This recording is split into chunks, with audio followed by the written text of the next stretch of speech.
It was more than one coincidence that brought a family to the Fort Snelling Veterans Memorial Chapel to receive a Purple Heart delivered by a woman named Tammy Hart. I told everybody the Purple Heart story about the Purple Heart my mom found in a dump. You heard that right, a garbage dump on the Iron Range. I would say my mother and my family, they were in the community up there. They were the recyclers before it was cool. The biggest treasure Tammy's mother ever brought home from the dump was this Purple Heart she found in a box of clothes. Engraved is the name Viljo Matalamaki, an Air Force technical sergeant who died when the B-24 bomber, the Mary Ellen, went down at sea in World War II.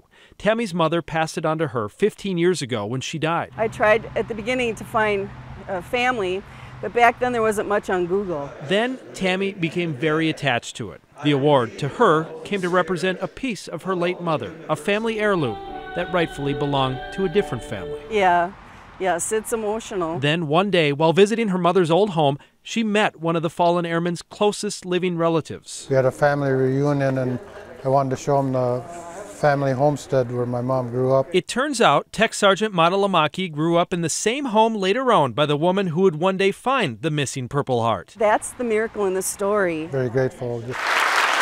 Now that the award is returned, Tech Sergeant Matalamaki's relatives say they'll pass the Purple Heart within the family so they can all appreciate the sacrifice made by the young man in 1944.